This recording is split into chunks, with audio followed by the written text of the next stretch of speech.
పాల్పడ్డ భూ అక్రమాలపై ఎంక్వైరీకి సెట్ ఏర్పాటు దిశగా అడుగులు పడుతున్నాయి. దానికి సంబంధించిన డీటెయిల్స్ ని మనం చూస్తూ ఉన్నాం. కాసేపట్లోనే అధికారికంగా ఉత్తర్వులు వెలువడే అవకాశం ఉంది. Revenue, police, cyber, IT senior అధికారులతో సెట్ బృందం ఏర్పాటు కాబోతోంది. 2020 నుండి జరిగిన అనుమానిత భూ లావాదేవీలపై సెట్ ప్రత్యేక దృష్టి పెడుతుంది. ధరణిని అడ్డు పెట్టుకుని కాజేసిన ప్రభుత్వ పట్టా భూములపై లోతైన విచారణ జరుపుతుంది. రాష్ట్ర వ్యాప్తంగా 22,000 ఎకరాల భూముల హక్కులు మారినట్టు అనుమానాలు వ్యక్తమవుతున్నాయి. రంగారెడ్డి, మేడ్చల్, యాదాద్రి సహా పలు జిల్లాల్లో అత్యధికంగా అక్రమాలు జరిగినట్టుగా గుర్తించారు. జిల్లాల వారీగా అనుమానితులను అదుపులోకి తీసుకుని విచారించబోతున్నారు. అక్రమాల వెనుక కీలక వ్యక్తుల నెట్వర్క్ పై కూడా అధికారుల దృష్టి ఉంటుంది. ఒక జిల్లా నుండి మరో జిల్లాకు లింకులున్నట్టుగా కూడా అనుమానాలు వ్యక్తమవుతున్నాయి. రెవెన్యూ అధికారులు, సిబ్బంది, ధరణి ఆపరేటర్స్, దళారుల పాత్రపై కూడా దర్యాప్తు సాగుతుంది. పక్కా ఆధారాలు దొరికిన వెంటనే ఎఫ్ఐఆర్లు నమోదుకు కలెక్టర్లకు ఆదేశాలు వెళ్లిపోతాయి.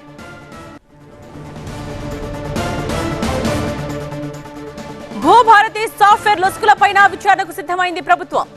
4,100 అనుమానాస్పద లావాదేవీలో రిజిస్ట్రేషన్ల ఛార్జ్ల దారి మళ్లింపు జరిగినట్టుగా గుర్తించారు.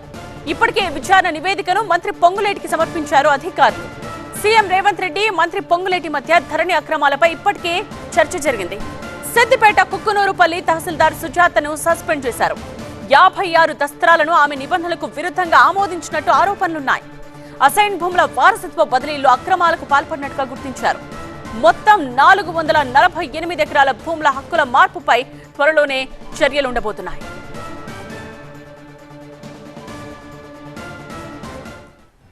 ఇదే విషయానికి సంబంధించిన కంప్లీట్ డీటెయిల్స్ తో మా స్పెషల్ కరెస్పాండెంట్ ప్రభాకర్ లైవ్ లో సిద్ధంగా ఉన్నారు.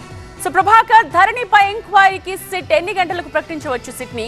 అండ్ సిట్ అంటేనే ఎంక్వైరీ అలా సాగుతూ ఉంటుంది. మరి ఈ సిట్ కి ఏమైనా డెడ్ లైన్ పెట్టే ఛాన్స్ కనిపిస్తోందా?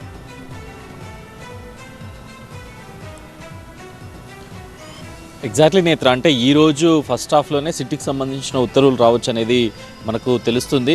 దీనికోసం నిన్న ఆల్రెడీ సీఎంతో పాటుగా రెవెన్యూ మినిస్టర్ అట్లాగే సీసీఎల్ఏ వీళ్ళందరూ కూడా దీనిపైన చర్చించారు.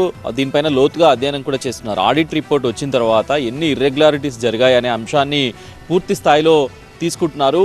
దాదాపు ఇప్పటికే జరిగిన 28,000 ట్రాన్సాక్షన్స్లో 8,000 ట్రాన్సాక్షన్స్ ఇర్రెగ్యులారిటీస్ ఉన్నాయి. సో దాన్ని ఆడిట్ రిపోర్ట్ బయటపెట్టింది.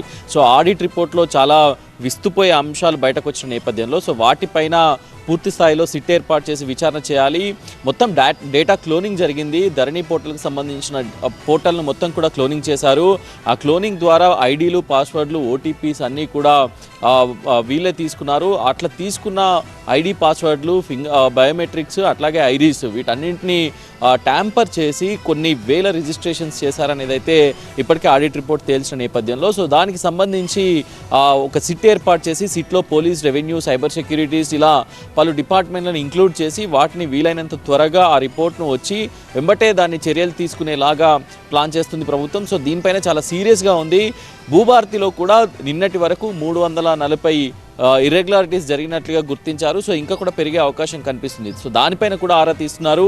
దీంట్లో సీసీఎల్ఏకి సంబంధించి ఎంతమంది ఉన్నారు, ఎంతమంది ఇన్వాల్వ్ అయి ఉన్నారు, చుట్టుపక్కల కలెక్టరేట్లో ఉన్నాయి రంగారెడ్డి, మేడ్చల్, మల్కాజ్గిరి, మేడ్చల్ అట్లాగే భువనగిరి, రాజన్న సిరిసిల్ల ఇట్లాంటి జిల్లాల్లో ఎక్కువగా జరిగినట్టుగా గుర్తించారు. సో వీటన్నింటికి సంబంధించి కూడా అధికారులు ఆరా తీస్తున్నారు, ప్రభుత్వం ఆరా తీస్తుంది. సిట్ ఏర్పాటు చేసిన తర్వాత ప్రతి స్థాయిలో ఎక్కడెక్కడ ఏ స్థాయిలో ఎవరెవరు ఇన్వాల్వ్ అయ్యారు, వారికి లింక్ అయిన వాళ్ళు ఎంతమంది ఉన్నారు, వీటన్నింటిపైన కూడా పూర్తి స్థాయిలో దర్యాప్తు చేయాలి. సిట్ ద్వారా దర్యాప్తు చేపిస్తే కొంత టైం లైన్ పెట్టుకొని, ఈసారి మీరు అన్నట్టుగా దాన్ని సాగదీయకుండా టైం లైన్ పెట్టుకొని ఆ టైం లైన్ లోపలనే కంప్లీట్ చేయాలనేది అయితే ప్రభుత్వం భావిస్తుంది. సో దీనికి సంబంధించిన ఉత్తర్వులు అయితే ఈ ఫస్ట్ హాఫ్ ఆర్ సెకండ్ హాఫ్లో వచ్చే అవకాశం అయితే కనిపిస్తుంది.